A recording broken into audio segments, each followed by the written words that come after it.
Hello everyone, welcome to ACE Online. So మనకి budget 2024 అనేది release చేయడం జరిగింది.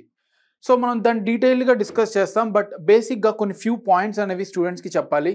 ఏంటంటే మనకి బ్లైండ్గా నెంబర్స్ అనేది గుర్తుపెట్టుకోవడం చాలామంది చేస్తున్నారు. ఎగ్జామ్లో వెళ్ళి ఆ నెంబర్స్ అనేవి అటు ఇటు ఉండడం వల్ల ప్రాపర్గా అర్థం అవ్వదు. సో కాన్సెప్ట్స్ అనేవి కూడా మనకి చాలా ఇంపార్టెంట్. సో ఈ బడ్జెట్ 2024 సెషన్స్లో మనం 4 పార్ట్స్గా మన బడ్జెట్ని డిస్కస్ చేయబోతున్నాం, రైట్?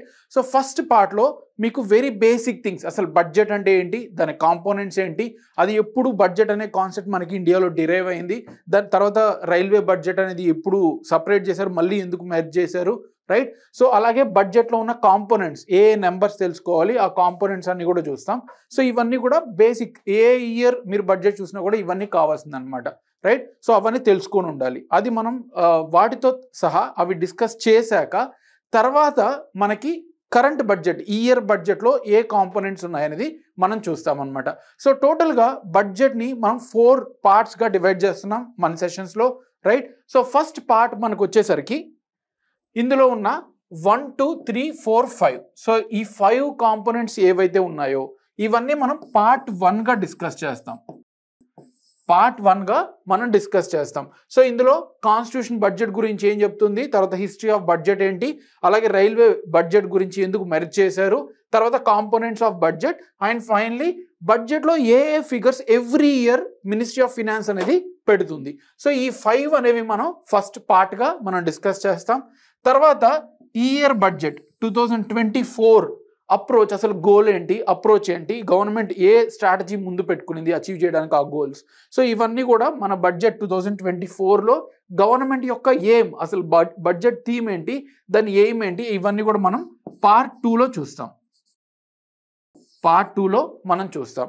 తర్వాత సేమ్ ఇదే 2024 బడ్జెటే, దాంట్లో ఉన్న బడ్జెట్ నెంబర్స్ అనేవి మనకి చాలా ఉంటాయి. రెవెన్యూ ఎక్స్పెండిచర్ కానీ, క్యాపిటల్ ఎక్స్పెండిచర్ కానీ, అవేంటని మనం ఆ డెఫినిషన్స్ అన్ని కూడా ఇక్కడే ఇంట్రొడక్షన్ పార్ట్లో చూసేస్తాం.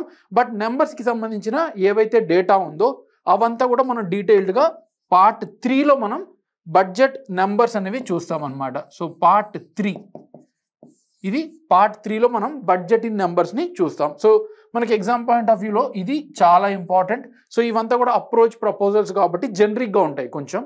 సో స్టిల్ క్వశ్చన్స్ రావడానికి పాసిబిలిటీ ఉంది. బట్ మోస్ట్ ఇంపార్టెంట్ ఏంటంటే మనకి నెంబర్స్, బడ్జెట్ నెంబర్స్ ఏవైతే ఉన్నాయో వాటి నుంచి ఎక్కువ క్వశ్చన్స్ వస్తాయి. అలాగే ఫైనల్గా పార్ట్ 4లో మనం ఈ బడ్జెట్లో ఫినాన్స్ మినిస్టర్ మెన్షన్ చేసిన స్కీమ్స్ అనేవి డీటెయిల్డ్గా చూస్తాం. అసలు ఆ స్కీమ్ ఆబ్జెక్టివ్ ఏంటి, ఏ మినిస్ట్రీ హ్యాండిల్ చేస్తుంది, ఎంత ఫండింగ్ ఆ పర్టికులర్ స్కీమ్కి ఇచ్చారు, అలాగే కోర్ స్కీమ్స్ అంటే ఏంటి, సబ్ కోర్ స్కీమ్స్ అంటే ఏంటి, ఇవన్నీ కూడా మనం పార్ట్ 4లో చూస్తామన్నమాట, రైట్? సో పార్ట్ 1లో బడ్జెట్ గురించి, సో ఇది మనకి ఏ ఇయర్ మీరు బడ్జెట్ ఫాలో అవుతున్నా కూడా ఇవన్నీ నెససరీ అనమాట. So part 1 introductory session. తర్వాత పార్ట్ 2లో వచ్చేసరికి ఈ ఇయర్ బడ్జెట్ స్ట్రాటజీ ఏమేంటి, ఏ స్కీమ్స్ తీసుకొస్తుంది గవర్నమెంట్, వాటి అచీవ్మెంట్స్ ఏంటి, అవన్నీ ఇక్కడ చూస్తాం. తర్వాత budget in numbers, so numbers point of వ్యూలో కరెంట్ బడ్జెట్కి సంబంధించి చూస్తాం. ఫైనలీ స్కీమ్స్ అనేవి పార్ట్ 4లో మనం చూస్తాం అనమాట, right? So before starting the budget, this is the part 1 of course. So budget introductory session, దీంట్లో ఆల్రెడీ మనం చూసాం. ఈ 5 పార్ట్స్ అనేవి మనం డిస్కస్ చేస్తాం. సో అవి డిస్కస్ చేసే ముందు అసలు బడ్జెట్ అంటే ఏంటి? సో వెరీ సింపుల్, అందరూ మాట్లాడుకుంటూ ఉంటారు బడ్జెట్ అంటే ఇది అది, సో మనీ అని. But actually there is a specific theoretical definition, right? So budget అంటే estimates of the government receiving money and also how the government is doing expenditure. For example మీరే ఒక స్టూడెంట్ అనుకోండి, హైదరాబాద్లో ఉండి ప్రిపేర్ అవుతున్నారు. So మీకు yearly or monthly me father, me parents money ఇస్తారు. మీకంటూ కొన్ని ఖర్చులు ఉంటాయి. సో వాటిని ఎలా మీరు రిసీవ్ చేసుకొని, ఎలా ప్లాన్ చేసుకొని ఎక్స్పెండిచర్ చేస్తారు, మీకు సరిపోతాయా లేదా సరిపోవా, సో ఇలా మీరు ఎస్టిమేట్ చేసుకోవడం అనమాట.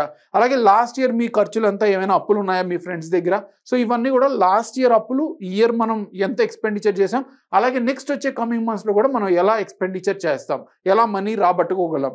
సో ఇవన్నిటిని కూడా గవర్నమెంట్ చేసే పని, దాన్నే బడ్జెట్ అంటారు, right? It is very simple thing, estimation of receipts, that is receiving money, and expenses of the government. So that is called as budget. Estimate ante analysis anamata, last year vi ee year vi vache year vi, right?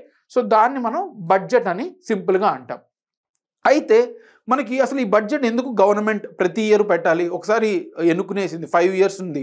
So ఎలా అయినా expenditure చేసుకోవచ్చు కదా, వాళ్ళకి ఇష్టం వచ్చినట్టు money collect చేసుకోవచ్చు, లేదా మనకి వాళ్ళకి ఎప్పుడు కావాలంటే అప్పుడు ఏ మినిస్ట్రీస్ కావాలంటే ఆ మినిస్ట్రీస్ ఇచ్చుకోవచ్చు, రైట్? సో ఆల్రెడీ ఎన్నుకున్నారు. కానీ ఎందుకని గవర్నమెంట్ ఎవ్రీ ఇయర్ బడ్జెట్ ప్రవేశపెడుతుంది?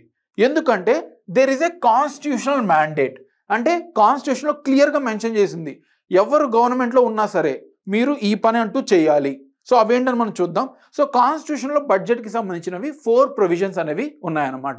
First provision article 112 and article 202. Article 112 వచ్చేసరికి సెంట్రల్కి సంబంధించినవి, ఆర్టికల్ 202 అనేది స్టేట్ గవర్నమెంట్కి సంబంధించింది అనమాట. సో ఆర్టికల్ 112 ఏం చెప్తుందంటే ప్రతి year parliament government, central government అలాగే స్టేట్ గవర్నమెంట్, పార్లమెంట్ వేరు గవర్నమెంట్ వేరు, identify the difference.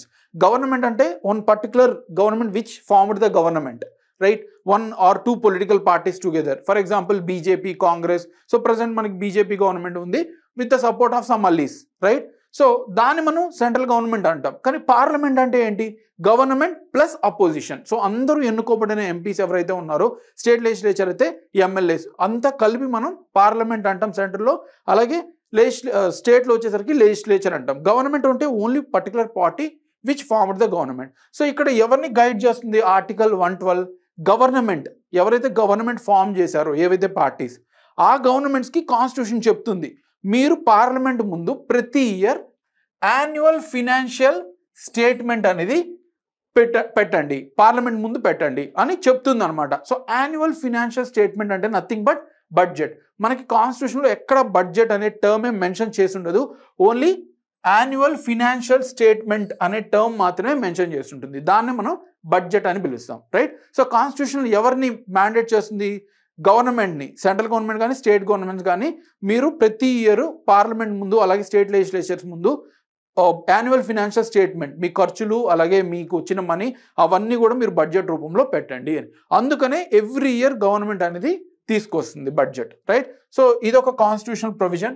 Next second వచ్చేసరికి ఆర్టికల్ 113. ఇక్కడ మనకి కన్సాలిడేట్ ఫండ్ అంటే తెలుసుకోవాలి. ఫస్ట్ గవర్నమెంట్కి ట్యాక్సెస్ నుంచి లేకపోతే నాన్ ట్యాక్స్ రెవెన్యూ డబ్బులు ఎక్కడి నుంచి అయితే వస్తుందో అవన్నీ కూడా వెళ్ళి ఒక బ్యాంక్ లాగా అనమాట కన్సాలిడేట్ ఫండ్ ఆఫ్ ఇండియాలో వెళ్ళి కూర్చుంటుంది మొత్తం ఫండ్స్ అంతా కూడా.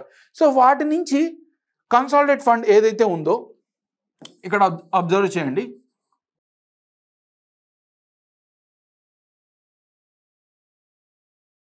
సో మన కన్సాలిడేట్ ఫండ్ ఏదైతే ఉందో ఇవన్నీ కూడా గవర్నమెంట్కి వచ్చే money from different sources.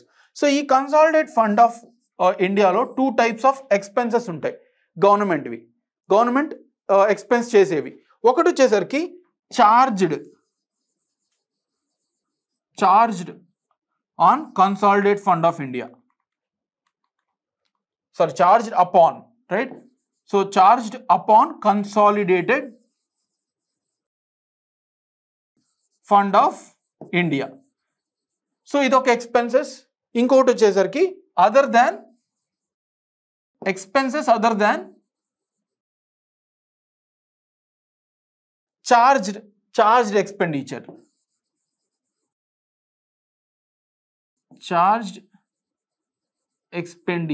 So మనం ఇప్పుడు ఏం డిస్కస్ చేస్తున్నాం? కాన్స్టిట్యూషనల్ మ్యాండేట్ గురించి చూస్తున్నాం, ఎలా గవర్నమెంట్స్ని కంపెల్ చేస్తుందో, మనకి ఎలా అయితే స్టేట్మెంట్ పెట్టాలి, ఎలా మీరు ఎక్స్పెన్స్ చేయాలి, అవన్నీ కూడా కాన్స్టిట్యూషన్ క్లియర్గా చెప్పేస్తుంది గవర్నమెంట్స్కి. సో ఆల్రెడీ 112 చూసాం.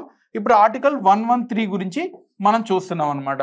సో ఈ ఆర్టికల్లో ఏం చెప్తుందంటే ఈ చార్జ్డ్ ఎక్స్పెండిచర్ గురించి మాట్లాడుతుంది అనమాట. సో ఇదేంటని మనం ఇప్పుడు చూద్దాం. సో చార్జ్డ్ ఎక్స్పెండిచర్ అంటే మనకి కొన్ని ఆఫీసెస్ ఉంటాయి, స్పీకర్ ఆఫ్ లోక్సభ కానీ, డిప్యూటీ స్పీకర్ ఆఫ్ లోక్సభ కానీ, లేకపోతే చీఫ్ జస్టిస్ ఆఫ్ ఇండియా కానీ, వీళ్ళందరికీ కూడా గవర్నమెంట్కి సంబంధించిన లేకుండా ఇండిపెండెంట్గా వర్క్ చేసే ఇన్స్టిట్యూషన్స్ అనమాట, right? So election commission of India కానీ, సుప్రీం కోర్ట్, హైకోర్టు జడ్జెస్ కానీ, అలాగే స్పీకర్ కూడా 2 గవర్నమెంట్. స్పీకర్ అనేవాడు ఆ గవర్నమెంట్ నుంచి ఎన్నుకోబడిన అతనైనా కూడా, కానీ గవర్నమెంట్కి ఇండిపెండెంట్గా, అపోజిషన్కి అలాగే ఇండిపెండెంట్కి పార్షాలిటీ లేకుండా ఉండాలి. సో అందుకనే ఆర్టికల్ 113లో కాన్స్టిట్యూషన్ క్లియర్గా చెప్పింది వీళ్ళ మెంబర్స్ ఎవరైతే ఉన్నారో very important personalities like speaker, chief justice of India, election commission, వీళ్ళందరూ గవర్నమెంట్ పార్లమెంట్కి సంబంధం లేదు, వీళ్ళకి సపరేట్గా ఒక మీరు ఎక్స్పెండిచర్ చేయొచ్చు. సో అందుకని వాళ్ళు ఫ్రీగా వర్క్ చేస్తారనమాట. ఎందుకని పార్లమెంట్ సంబంధం లేదు, వీళ్ళందరూ కూడా మీ మీద మేము డిపెండ్ అవ్వట్లేదు, మా వర్క్ మాదే. అందుకని కాన్స్టిట్యూషన్ వీళ్ళకి సర్టెన్ డిస్క్రిప్షన్ ఇచ్చింది.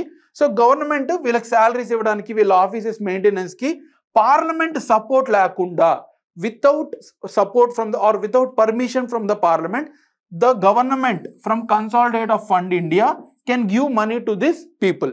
సో దాన్ని మనం చార్జ్డ్ అపాన్ ఎక్స్పెండిచర్ అంటాం. సో పార్లమెంట్ పర్మిషన్ లేకుండా గవర్నమెంట్ ఏదైతే ఆఫీసెస్కి మనీ ఇస్తుందో, శాలరీస్ కానీ మెయింటెనెన్స్ ఆఫ్ ఆఫీస్ కానీ, వాటిని మనం చార్జ్డ్ ఎక్స్పెండిచర్ అంటాం. సో ఇంకా అవి కాకుండా వేరే ఏవైతే ఎక్స్పెన్సెస్ ఉంటాయో వాటన్నిటికీ కూడా గవర్నమెంట్ పార్లమెంట్ నుంచి పర్మిషన్ తీసుకోవాల్సిందే, రైట్? దాన్ని మనం expenses other than charged upon expenditure అంటాం, రైట్? సో ఇదేమో పార్లమెంట్ దగ్గర నుంచి గవర్నమెంట్ పర్మిషన్ తీసుకొని అవసరం లేదు, డైరెక్ట్గా మనీ అనేవి ఇచ్చేయచ్చు. మిగిలిన ఎక్స్పెన్సెస్ ఏవైతే ఉంటాయో, మినిస్ట్రీస్కి ఇవ్వడం కానీ, బడ్జెట్ అలొకేషన్ కానీ, ఇవన్నీ కూడా పార్లమెంట్ నుంచి పర్మిషన్ తీసుకోవాల్సిందే, రైట్? సో ఇది మనకి ఆర్టికల్ 113 చెప్తుంది. సో ఆర్టికల్ 113 అనేది చార్జ్డ్ అపాన్ ఎక్స్పెండిచర్ గురించి మాట్లాడుతుంది. సో గవర్నమెంట్కి చెప్తుంది మీరేం పర్మిషన్ తీసుకొని అవసరం లేదు పార్లమెంట్ నుంచి, సో డైరెక్ట్గా మీరు వాళ్ళ శాలరీస్ మెయింటెనెన్స్ ఏవైతే ఉన్నాయో అవి ఇచ్చేసేయండి అని అంటుంది. ఓకే, సో ఇది మనకు ఆర్టికల్ 113. నెక్స్ట్ వచ్చేసరికి ఆర్టికల్ 114. ఓకే, అయిపోయింది, మీరు ఇచ్చేశారు కొంత మనీ అనేది పార్లమెంట్ పర్మిషన్ లేకుండా మీరు ఇచ్చేశారు, రైట్? ఎవరికి చార్జ్ అపాన్ ఎక్స్పెండిచర్ అనేది కొన్ని మెంబర్స్కి ఇచ్చేశారు.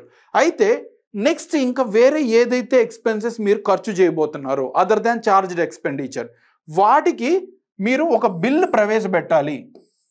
పార్లమెంట్లో బిల్ ప్రవేశపెట్టి పర్మిషన్ తీసుకుంటేనే మిగిలిన ఎక్స్పెన్సెస్ మీరు చేయగలరు. ఓకే, ఒకవేళ చేయకపోతే మన అపోజిషన్ అక్కడ ఉన్నది క్వశ్చన్ చేస్తుంది, ప్రజలందరిలోకి వెళ్ళిపోతుంది, గవర్నమెంట్ అనేది ఫాలో అయిపోతుంది. సో దట్స్ వై ఆ ఎక్స్పెన్సెస్ ఇచ్చేసి అయిపోయాక ఇంకా మిగిలినవి ఏవైతే మీరు ఎక్స్పెన్సెస్ చేయాలనుకుంటున్నారో వాటికి ఖచ్చితంగా మీరు ఒక బిల్ అనేది ఇంట్రడ్యూస్ చేసి పార్లమెంట్లో పర్మిషన్ తీసుకోవాల్సిందే. దాన్నే మనం అప్రాప్రియేషన్ బిల్ అంటాం. అప్రాప్రియేషన్ అంటే తెలుగు మీనింగ్ ఏంటంటే మనం డిస్ట్రిబ్యూట్ చేయడం అనమాట, అంటే మనీ అనేది అలొకేట్ చేయడం, దాన్నే అప్రాప్రియేషన్ అని అంటాం. సో ఇక్కడ మిగిలిన ఏవైతే మనీ మీరు ఇవ్వబోతున్నారో, డిస్ట్రిబ్యూట్ చేయబోతున్నారో వాటికి అప్రాప్రియేషన్ బిల్ అనేది ఒకటి మీరు పాస్ చేయాలి, పార్లమెంట్ దగ్గర నుంచి పర్మిషన్ తీసుకోవాలి. So article 114, 113 related. 113 ఏమో expenses which are not required permission from the parliament, and 114 is permission expenses to take permission from the parliament, right? So ఇది మనకి ఆర్టికల్ 114 చెప్తుంది. తర్వాత నెక్స్ట్ వచ్చేసరికి ఆర్టికల్ 116, ఎస్పెషల్లీ దిస్ ఇయర్ బడ్జెట్కి చాలా related. This year budget is in term budget, అంటే కొత్తగా మనకి ఎలక్షన్స్ ఉన్నాయి కాబట్టి గవర్నమెంట్ చేంజ్ అవ్వచ్చు, ఒకళ్ళు ఇదే గవర్నమెంట్ ఉన్నా కూడా మెంబర్స్ అనేవాళ్ళు చాలామంది చేంజ్ అవ్వచ్చు. సో అందుకని only temporary budget, only 2 months మాత్రమే, రైట్? సో ఇదే మనకి యాక్చువల్గా ప్రతి ఇయర్ జరుగుద్ది. ఎందుకంటే ఒకసారి ఇది అర్థం చేసుకోండి. సో ఇప్పుడు మనం డిస్కస్ చేసేది ఒకసారి క్లియర్గా అర్థం చేసుకోండి. ఇప్పుడు బడ్జెట్ అనేది February 1 బడ్జెట్ అనేది ప్రవేశపెట్టేది మనకి February 1 పెడతారు, రైట్?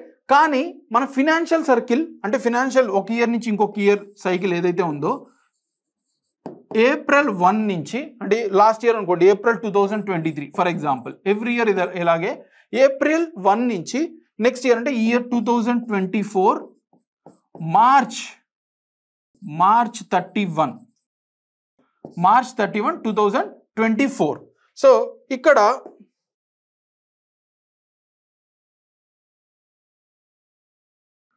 ఇక్కడ మనకి సైకిల్ అనేది April 1 నుంచి March 31 వరకు ఉంటుంది అనమాట, ఇది సైకిల్. కానీ మనకు బడ్జెట్ ఎప్పుడు ప్రవేశపెడుతున్నారు? February 1 నుంచి March 31 వరకు అప్రాక్సిమేట్లీ మనకి 2 months ఉంది, రైట్? 2 months ఉంది. మరి ఈ టైంలో మేము ఎక్స్పెన్సెస్ ఎలా చేయాలి గవర్నమెంట్? సో మాకు temporary provision or temporary support or permission అనేది కావాలి కాన్స్టిట్యూషన్ నుంచి. సో కాన్స్టిట్యూషన్ ఈ 2 నెలల మధ్యలో ఎందుకని ఇంత టైం గ్యాప్ పెట్టించింది? సో డైరెక్ట్గా బిల్ అనేది February 1 పాస్ చేసేసేయచ్చు కదా, మళ్ళీ April 1 ఎందుకు వెయిట్ చేయడం? సో February 1 నుంచి January 31 వరకు పెట్టుకొని సైకిల్ పెట్టేసుకొని ప్రతి ఇయర్ డైరెక్ట్గా పర్మిషన్ తీసుకోవచ్చు కదా అని అంటారేమో. సో ఇక్కడ మనకి బిల్ ప్రవేశపెట్టినప్పుడు పార్లమెంట్లో కమిటీస్ ఉంటాయి, అపోజిషన్ మెంబర్స్ కూడా ఆ కమిటీస్లో, పార్లమెంటరీ కమిటీస్లో మెంబర్స్ ఉంటారు. సో వాళ్ళు చెక్ చేయాలి, గవర్నమెంట్ బడ్జెట్ అనేది February పెట్టింది, వాళ్ళకి టైం కావాలి, ఒక 2 months టైం ఇస్తుంది అనమాట కాన్స్టిట్యూషన్. మీరు చెక్ చేయండి, గవర్నమెంట్ కరెక్ట్గా అలొకేట్ చేసిందా, లాస్ట్ ఇయర్ రిసోర్సెస్ కరెక్ట్గా ఖర్చు పెట్టిందా, ఇల్లీగల్గా ఏమైనా ట్రాన్స్ఫర్ అయిందా, సో మీరు చెక్ చేయండి, మీకు 2 months టైం ఇస్తున్నాం. సో ఆ పర్మిషన్ రావడానికి, గవర్నమెంట్కి ఆ పర్మిషన్ రావడానికి మనకి 2 months టైం పడుతుంది అనమాట. సో ఈ 2 months టైం మధ్యలో అందరూ అక్కడున్న పార్లమెంట్ కమిటీస్ అందరూ కూడా అక్కడున్న ఆఫీసర్స్ హెల్ప్తో మొత్తం అంతా చెక్ చేస్తారు, గవర్నమెంట్ బడ్జెట్ అంతా లాస్ట్ ఇయర్ ఎలా ఖర్చు పెట్టారు, ఈ ఇయర్ అకాడమిక్ ఇయర్లో ఫండ్స్ సరిపోయాయా, లేకపోతే ఎక్కువ అయిపోతే ఎందుకు మీరు ఎక్కువ చేసేసారు, అలాగే నెక్స్ట్ ఇయర్ అలొకేషన్ కూడా వాళ్ళు గవర్నమెంట్ పెట్టిన అలొకేషన్ కూడా వాళ్ళు ఒకసారి చెక్ చేస్తారనమాట. సో దానికి 2 months పడుతుంది కాబట్టి మనకి April 1 వరకు టైం ఉంటుంది. So government April 1 or March 31 రోజు బిల్ అనేది పాస్ చేయొచ్చు ఫైనలీ, ఆఫ్టర్ చెక్కింగ్ అంతా కూడా అయిపోయాక. సో ఈ 2 months టైంలో గవర్నమెంట్కి కొంత ఫండ్స్ అనేది కావాలి, శాలరీస్ ఇవ్వడానికి గవర్నమెంట్ ఎంప్లాయీస్కి లేదా వెల్ఫేర్ స్కీమ్స్కి కొంత ఫండ్స్ అనేది కావాలి. సో ఆ ఫండ్స్ తీసుకోవడానికి కన్సాలిడేట్ ఫండ్ ఆఫ్ ఇండియా నుంచి ఆర్టికల్ 116 మనకి పర్మిషన్ అనేది ఇస్తుంది అనమాట. దాన్నే ఓట్ ఆన్ అకౌంట్ అని పిలుస్తాం, right. So vote on account అని పిలుస్తాం. ఓట్ ఆన్ అకౌంట్ అంటే a temporary permission to the central government to take some money for the consolidate fund from the consolidate fund of India, right. So టెంపరీగా money తీసుకోవడానికి permission ఇచ్చేదాన్ని మనం vote on account అని అంటాం. ఈ year అయితే government అదే ఉండదు కాబట్టి, అంటే ఉండొచ్చు ఉండకపోవచ్చు, సో 5 yearsకి జరుగుతుంది కాబట్టి ఈ year government vote on account or interim budget అని కూడా అంటాము, దాన్ని మనకి ప్రవేశపెట్టడం జరిగింది అనమాట. తర్వాత మళ్ళీ పార్లమెంట్ ఎలక్షన్స్ తర్వాత ఎవరు విన్ అయితే వాళ్ళ బట్టి నెక్స్ట్ బడ్జెట్ అనేది మళ్ళీ ఫుల్ బడ్జెట్ అనేది మళ్ళీ ప్రపోజ్ చేస్తారు, రైట్. సో ప్రస్తుతానికైతే మనకు ఓట్ ఆన్ అకౌంట్ అనేది 2 monthsకి పర్మిషన్ ఇవ్వడం జరిగింది. ఇది మనకు ఆర్టికల్ 116 అనేది చెప్తుంది అనమాట, రైట్. సో ఈ 4 ఆర్టికల్స్, ఆర్టికల్ 112, 113, 114 అలాగే 116 అనేవి మనకి బడ్జెట్ రిలవెంట్ ఆర్టికల్స్ అనమాట. ఇంకా కొన్ని ఆర్టికల్స్ కూడా రిలవెంట్ ఉంటాయి, ఇన్ డీటెయిల్డ్గా ప్రొసీజర్ అవన్నీ. సో అవన్నీ అంత స్పెసిఫిక్గా పొలిటీలో మీకు కవర్ అవుతుంది పార్లమెంట్ చాప్టర్లో. ఇక్కడైతే బడ్జెట్కి స్పెసిఫిక్ అనేవి మనం ఇక్కడ తెలుసుకొని ఉండాలి. ఇవి తెలుసుకుంటే మీకు క్లారిటీ అనేది వస్తుంది, రైట్. యా, నెక్స్ట్ వచ్చేసరికి మనకి history of budget. So history of budget గురించి కూడా మనకు క్వశ్చన్స్ అనేవి రావడానికి ఛాన్సెస్ ఉన్నాయి. సో మనకి 1857 రివోల్ట్ మీకు ఐడియా ఉంటుంది, హిస్టరీ చదివిన వాళ్ళు ఆర్ వెరీ పాపులర్. 1857 రివోల్ట్ అనేది చాలా పాపులర్. సో ఇమీడియట్గా రివోల్ట్ చూశాక బ్రిటిషర్స్, సో బ్రిటిష్ క్రౌన్ అనేది అంతవరకు ఈస్ట్ ఇండియా కంపెనీ మన ఇండియన్ని హ్యాండిల్ చేస్తూ ఉందన్నమాట, ఇండియన్ సబ్ కాంటినెంట్ని హ్యాండిల్ చేస్తూ ఉండింది. కానీ రివోల్ట్ చూశాక బ్రిటిష్ గవర్నమెంట్ అనేది మొత్తం ఇండియా కంట్రీని యాజ్ ఎ కంట్రీని దాని కిందకి తీసేసుకునింది అనమాట. బ్రిటిష్ క్రౌన్ కిందకి తీసేసుకునింది. సో ఫస్ట్ టైం మన కంట్రీకి ఇండియాకి బడ్జెట్ అనేది బ్రిటిష్ పార్లమెంట్లో ఫామ్ అయింది, not in India but Britishers వాళ్ళే ఇంగ్లాండ్ నుంచి మనకి ఫస్ట్ బడ్జెట్ అనేది ఇంట్రడ్యూస్ చేయడం జరిగింది. 1860 7th April మనకి ఫస్ట్ బడ్జెట్ అనేది ప్రపోజ్ చేశారు. But it is not in India but it is in England. So అక్కడి నుంచి మనకు బడ్జెట్ అని ప్లాన్ చేసి కూడా మనకు పంపించడం జరిగింది, రైట్.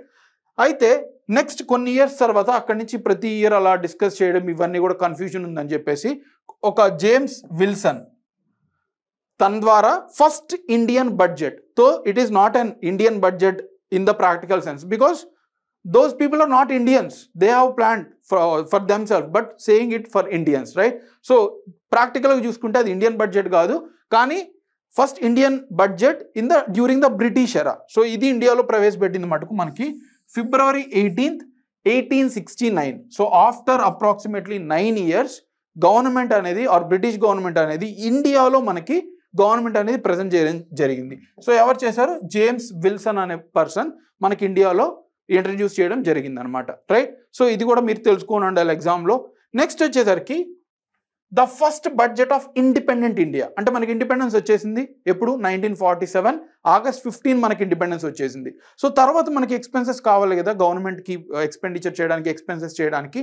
సో 1947 August 15 తర్వాత November 26 1947లో first independent Indian budget was proposed or put forwarded by Shanmukham Chetty. So ఇతను ఆ టైంలో ఫినాన్స్ మినిస్టర్. క్యాబినెట్ మిషన్ తర్వాత మనకి హిస్టరీ మీరు చదువుంటే సో ఇతను ఫినాన్స్ మినిస్టర్ అవుతాడు. ఇప్పుడు ఫస్ట్ ఇండిపెండెంట్ బడ్జెట్ అనేది మనకి ప్రపోజ్ చేయడం జరిగింది, రైట్. సో ఇది తెలుసుకొని ఉండాలి, ఇది కూడా ఫ్యాక్ట్. నెక్స్ట్ స్టెప్ అంటే ఫస్ట్ ఇండిపెండెంట్ బడ్జెట్. తర్వాత అప్పటికి మనకి ఇంకా కాన్స్టిట్యూషన్ ఫ్రేమ్వర్క్ అనేది ఇంకా పిక్చర్లోకి రాలేదు. మన కాన్స్టిట్యూషన్ ఎప్పటి నుంచి వర్క్ అవడం జరిగింది, 1950 January 26 నుంచి కాన్స్టిట్యూషన్ అనేది ప్రొవిజన్స్ అనేవి పిక్చర్లోకి రావడం జరిగింది. దానికి ముందే కొన్ని ఇయర్స్ ఆల్రెడీ బడ్జెట్ మనకి పెట్టేశారు.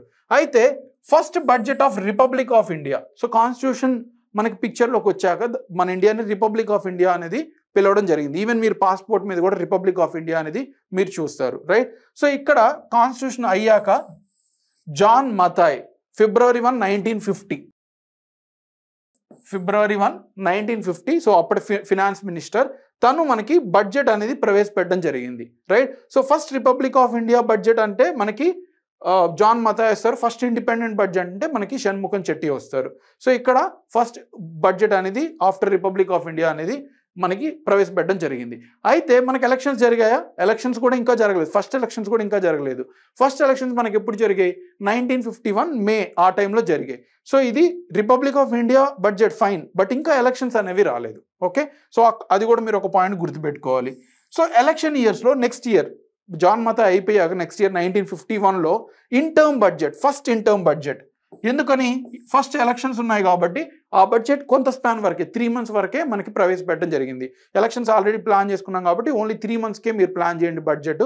సో ఫామ్ అయ్యే గవర్నమెంట్ బట్టి మనం లాంగ్ బడ్జెట్ అనేది చేసుకుందామని చెప్పడం జరిగింది. సో ఇక్కడ మిస్టర్ దేశ్ముఖ్ అనే పర్సన్ అప్పుడు ఫినాన్స్ మినిస్టర్, రైట్? సో ఇక్కడ తను గవర్నర్, ఆర్బీఐ గవర్నర్ కూడా తనే.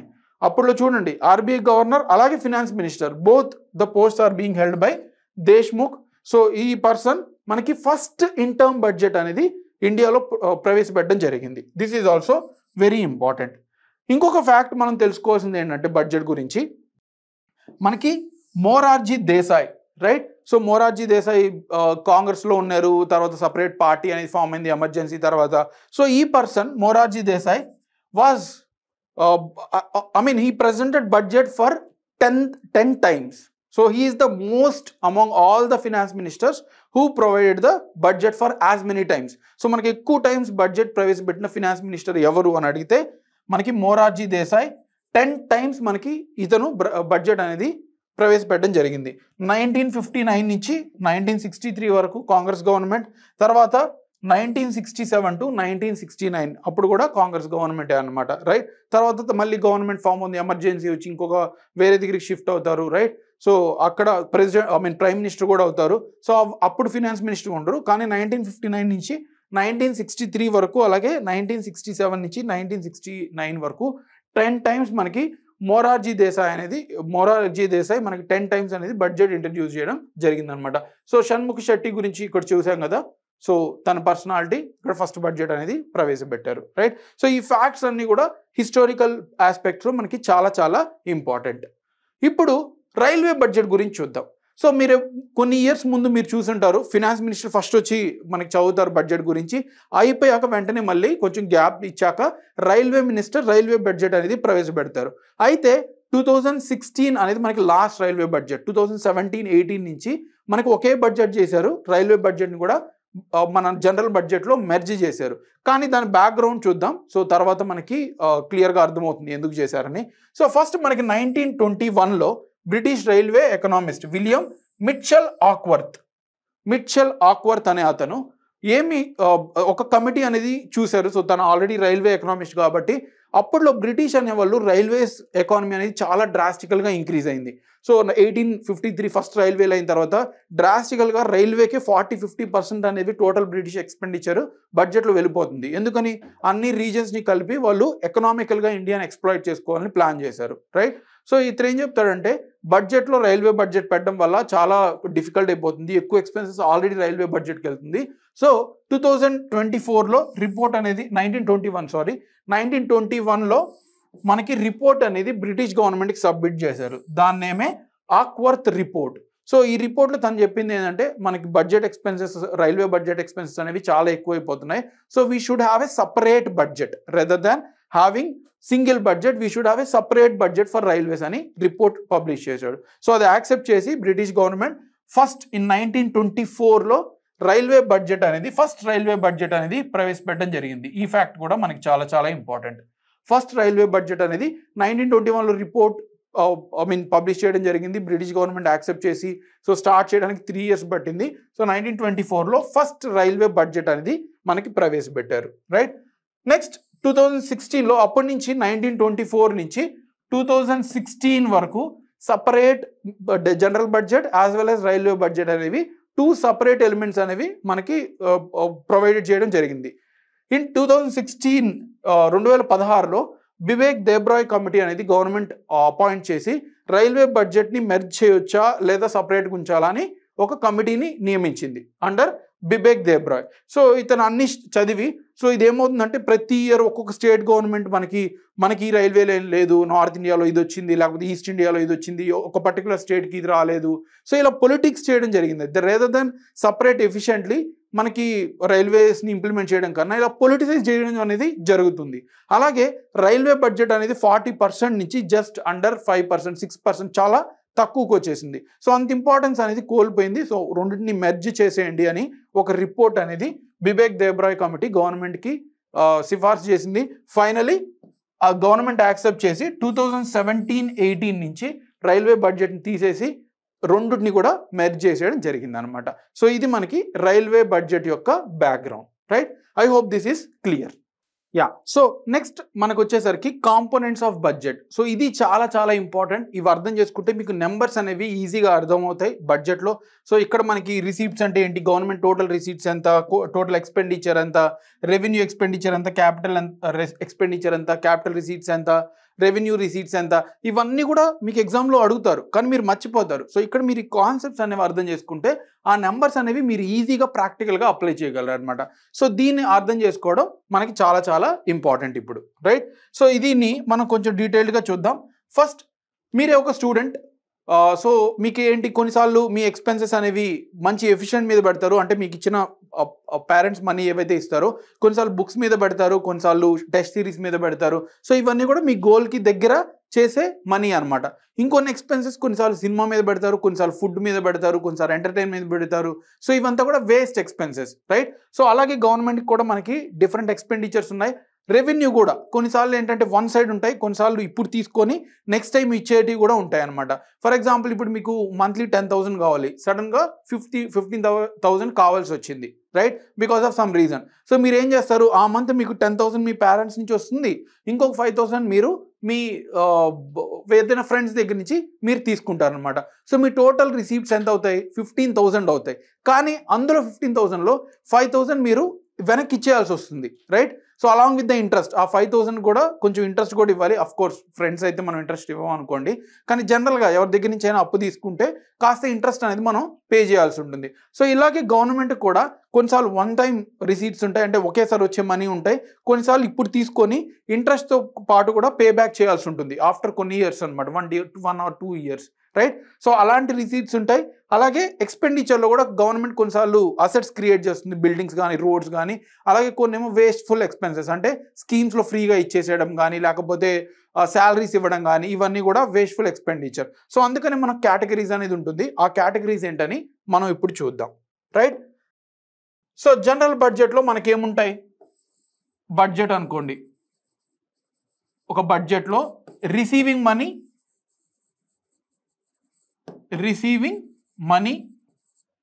రైట్? ఇది వచ్చేసరి ఎక్స్పెన్సెస్ మనీ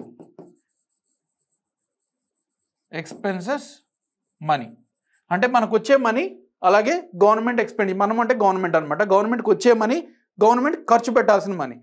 ఈ రిసీవింగ్ మనీని ఏమంటామంటే రిసీట్స్ అని అంటాం, రిసీట్స్ అని అంటాం అనమాట.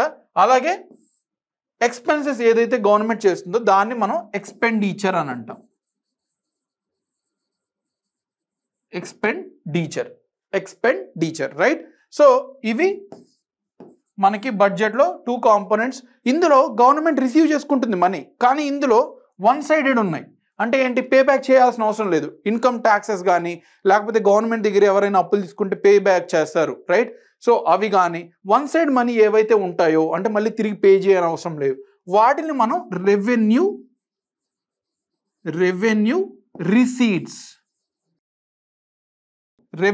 రిసీట్స్ అని అంటాం, రైట్? వన్ సైడెడ్ టువర్డ్స్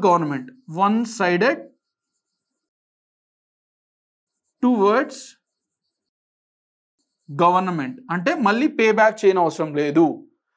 తర్వాత ఇంకొక రిసీట్స్ వచ్చేసరికి ఇంకా రిసీవింగ్ మనీలో వన్ సైడ్ ఉన్నాయి. అవి కాకుండా క్యాపిటల్ రిసీట్స్ ఉంటాయి. ఇవేంటి, గవర్నమెంట్ మళ్ళీ పే బ్యాక్ చేయాలి అంటే అప్పు తీసుకుంటుంది. ప్రస్తుతానికి పబ్లిక్ నుంచి కానీ గవర్నమెంట్ సెక్యూరిటీస్ ఉంటాయి కదా, బాండ్స్ ఇస్తాము, మీరు డబ్బులు ఇవ్వండి, మేము ఫ్యూచర్లో మళ్ళీ మీకు ఇంట్రెస్ట్తో పాటు వెనక్కి ఇచ్చేస్తాం. లేకపోతే వేరే గవర్నమెంట్స్ నుంచి, వరల్డ్ బ్యాంక్ నుంచి అక్కడ కూడా అప్పు తీసుకుంటుంది. సో ఇయర్ మనీ వస్తున్నాయి, ఫ్లోయింగ్ టువర్డ్స్ బడ్జెట్, మాకు వచ్చే మనీయే, కానీ government has to pay back again in the future, right? So ఇక్కడ క్యాపిటల్ రిసీట్స్లో వన్ వే కాదనమాట, టూ వే. ఇప్పుడు తీసుకొని మళ్ళీ ఫ్యూచర్లో ఇవ్వాలి. సో అదొక కాంపోనెంట్ ఉంటుంది. So receiving in form of debt, receiving in form of debt. So ఇవేంటి, లియబిలిటీస్ అంటే మనం గవర్నమెంట్ మీద బర్డన్ పెంచుతుంది. ఇవి బర్డన్ పెంచట్లేదు, హ్యాపీగా రిసీవ్ చేసుకుంటున్నారు, మళ్ళీ ఇవ్వని అవసరం లేదు. ఇవేమో బర్డన్ పెంచుతున్నాయి, లియబిలిటీస్ పెంచుతున్నాయి. తర్వాత క్యాపిటల్ రిసీట్స్లోని ఇంకో కేటగిరీ ఉంటుంది మనీ రిసీవ్ చేసుకునేది. ఏంటంటే ఏవైనా గవర్నమెంట్ బిల్డింగ్స్ ఉంటాయి, కంపెనీస్ ఉంటాయి. For example Visakha steel plant చూడండి, సెంట్రల్ గవర్నమెంట్ అది ప్రైవేటైజేషన్ చేయాలనుకుంటున్నారు. సో అప్పుడు ఏమవుతుంది, మనకి ఆ స్టీల్ ప్లాంట్ ఇచ్చేసేయడం వల్ల మనకి డబ్బులు వస్తున్నాయి, కొన్ని కోట్లు అనేవి వస్తున్నాయి.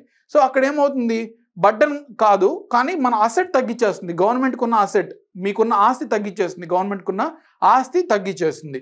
సో క్యాపిటల్ రిసీప్ట్స్లో ఏముంటాయి, those money which are creating liabilities on government, అంటే ఇవి అప్పులుగా తీసుకునేవి లియబిలిటీ క్రియేట్ చేస్తున్నాయి.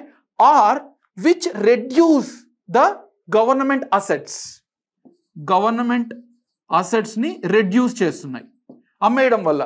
సో విశాఖ స్టీల్ ప్లాంట్ పోతుందంటే అది గవర్నమెంట్ అసెట్గా పోయినట్టే కదా. So capital receipts include two types again. Revenue అయితే మళ్ళీ 3-4 టైప్స్ ఉంటాయి, అవన్నీ చూద్దాం బడ్జెట్లో మనం. ఇక్కడైతే మీరు ఇది కాన్సెప్ట్ డిఫరెన్స్ అర్థం చేసుకోవాలి. క్యాపిటల్ రిసీట్స్లో either creating government liabilities, burden పెంచుతుంది, లేకపోతే గవర్నమెంట్ అసెట్స్ని తగ్గించేస్తుంది, బట్ మనీ అయితే వచ్చేస్తుంది, అమ్మేయడం వల్ల వస్తుంది. సో అవి మనకి క్యాపిటల్ రిసీట్స్ కిందకి వెళ్తాయి, ఇవేమో రెవెన్యూ రిసీట్స్ కిందకి వెళ్తాయి అనమాట. ఇక్కడ ఎక్స్పెండిచర్ వచ్చేసరికి మనకి రెవెన్యూ ఎక్స్పెండిచర్,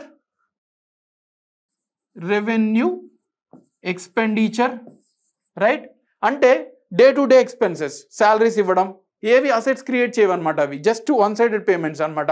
అప్పులు తీర్చడం, ఇంట్రెస్ట్ పేమెంట్స్ ఉంటాయన్నమాట. సో అవి కానీ, లేకపోతే ఇంకా ఏముంటాయంటే ఎక్స్పెండిచర్లో వెల్ఫేర్ స్కీమ్స్ కానీ. సో వెల్ఫేర్ స్కీమ్స్లో ఊరినే పనిచేసేయడం అనమాట, దానివల్ల అసెట్స్ ఏమి ఉండవు, ఫ్యూచర్లో దానివల్ల మనీ వచ్చేటివి ఏమి ఉండవు అనమాట.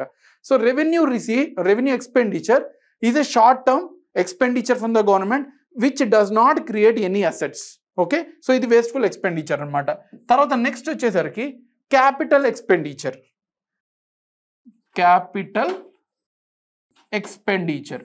ఇది వచ్చేసరికి అసెట్స్ క్రియేట్ చేస్తుంది. రోడ్స్, బిల్డింగ్స్, ఇరిగేషన్, డ్యామ్స్ కానీ, రైట్? లేకపోతే హెల్త్ ఫెసిలిటీస్, హాస్పిటల్స్ కానీ, ఎడ్యుకేషన్ ఇన్స్టిట్యూషన్స్, గవర్నమెంట్ స్కూల్స్ కానీ.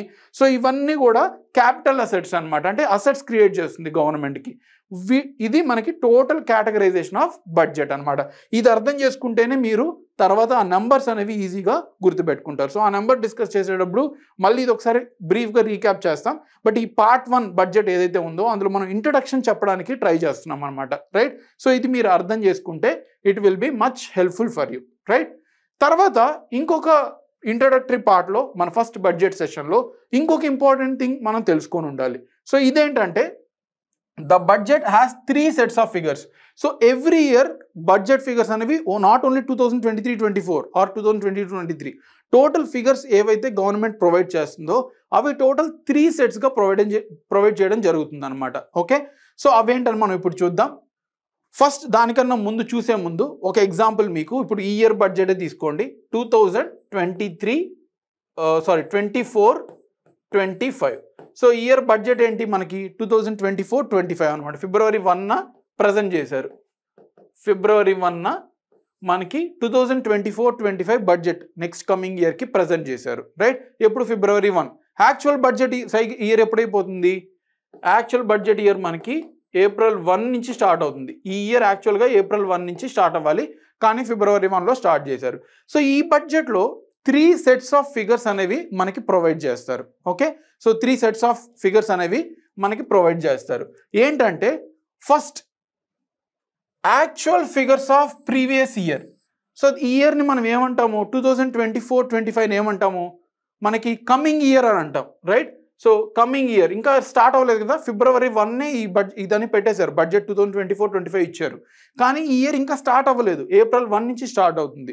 సో ఇది కమింగ్ ఇయర్ అని అంటాం, కమింగ్ ఇయర్. దీనికి ముందు ఏదైతే ఉందో 2023-24, సో మనం ఫిబ్రవరి 1, ఈ 2023-24 మనకి ఎప్పటి నుంచి స్టార్ట్ అవుతుంది, ఏప్రిల్ 1, 2023 నుంచి మార్చ్ 31, 2024 వరకు ఉంది. అంటే మనం ఇప్పుడు ఏమున్నాం, ఈ ఫిబ్రవరి 1 బడ్జెట్ ప్రవేశపెట్టేది కరెంట్ ఇయర్ ఈ సైకిల్లోనే మనం ఉన్నాం, ఇంకా ఏప్రిల్ 1 రాలేదు. సో ఈ 2023-24 ఏమవుతుందంటే మనకి కరెంట్ ఇయర్ అవుతుంది. అంటే బడ్జెట్ ప్రవేశపెడుతున్నాం కదా, సో అది నెక్స్ట్ ఇయర్కి పెడుతున్నాం, కానీ మనం ఉండేదేమో కరెంట్ ఇయర్లో ఉన్నాం అనమాట, రైట్? ఫిబ్రవరి 1లో ఉన్నాం కాబట్టి సో 2023-24 మనకి కరెంట్ ఇయర్ అవుతుంది. ఇదేమో కమింగ్ ఇయర్. తర్వాత దీనికి ముందు ఏదైతే ఉందో 2022-23 ఇది మనకి ప్రీవియస్ ఇయర్, రైట్? సో ఈ 3 ఫిగర్స్ మనకి గవర్నమెంట్ అనేది డేటా మొత్తం 2024-25 ఎస్టిమేషన్, అంటే ఇంకా జరగలేదు. సో నెక్స్ట్ ఎంత ఉండబోతుందో గవర్నమెంట్ చెప్తారు.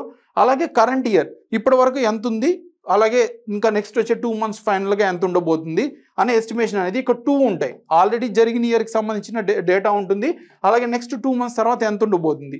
ఇక్కడేమో ఓన్లీ 1 ఎస్టిమేట్, అంటే ఎంత ఉండబోతుందో ఎక్స్పెక్ట్ చేసి పెడతారు.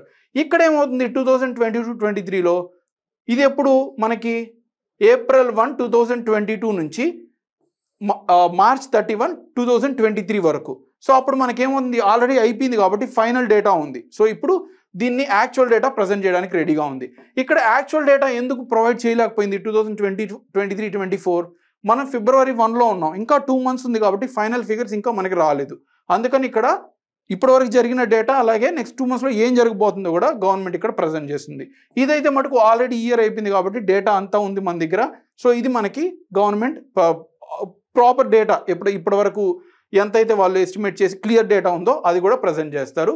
ఇదేమో future estimate, right? So 3 types of వాటిని మనకి గవర్నమెంట్ అనేది ప్రొవైడ్ చేస్తుంది. So actual figures of previous year, ఇక్కడ ప్రీవియస్ ఇయర్ అంటే ఏంటి, మనకి ప్రజెంట్ 2022-23. సో ఈ actual figures of previous year అనేది మనకి ప్రొవైడ్ చేసేస్తారు ఇక్కడ. నెక్స్ట్ వచ్చేసరికి budget and revised figures of current year. So ఈ ఇయర్ ఇప్పుడు లాస్ట్ ఎస్టిమేట్ చేసి ఉంటారు కదా, అంటే 2024-25కి ఇప్పుడు ఎస్టిమేట్ చేశారు. సో లాస్ట్ 2022-23 పెట్టేటప్పుడు దీనికి ఎస్టిమేట్ చేసి ఉంటారు. సో యాక్చువల్ ఫిగర్స్ అలాగే రివైజ్డ్ ఫిగర్స్ ఏది అచీవ్ చేసాం, ఎంతవరకు చేంజెస్ జరిగాయి అవి కూడా మనకి దీంట్లో పెడతారనమాట. Finally budget estimate of upcoming year. So దీన్ని మనం కమింగ్ ఇయర్ అని అంటాం, రైట్? సో ఇది కూడా మనకి బడ్జెట్లో ఎస్టిమేట్ చేసి ఇంత అవ్వబోతుంది, ఇంత అవ్వచ్చు అని ప్రపోజల్ అనేది చేస్తారు. సో టోటల్గా మనకి బడ్జెట్లో 3 types ఆఫ్ ఫిగర్స్, దీనికి సంబంధించినవి, దీనికి సంబంధించినవి, దీనికి సంబంధించినవి.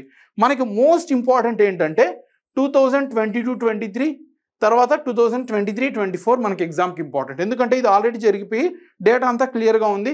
ఇక్కడ కూడా యాక్చువల్ ఎస్టిమేట్స్ అప్పటి వరకు ఉన్నాయి, ఇది ఇంకా లేదు కాబట్టి ఎగ్జామ్లో అడగరు అనమాట, అవి జస్ట్ ఎస్టిమేట్స్ మాత్రమే. సో మోస్ట్ ఇంపార్టెంట్ మనకి ఈ 2 అనేది ఎగ్జామ్లో ఎక్కువ అడగడానికి ఛాన్స్ ఉంటుంది అనమాట, right? So this is about the part 1 of budget. So ఇందులో మనం అంతా ఇంట్రొడక్షన్ చూసాం. క్లియర్గా మీరు ఇది అర్థం చేసుకోవాలి, ఇవన్నీ కూడా అర్థం చేసుకుంటే మీకు నెక్స్ట్ బడ్జెట్ 2024 యాక్చువల్ సెషన్ ఏదైతే మనం డిస్కస్ చేయబోతున్నామో వాటిలో ఉన్న డీటెయిల్స్, ఫ్యాక్చువల్ థింగ్స్ అనేవి మీకు ఈజీగా గుర్తుంటాయి అన్నమాట, right? So this is the budget 2024 part 1.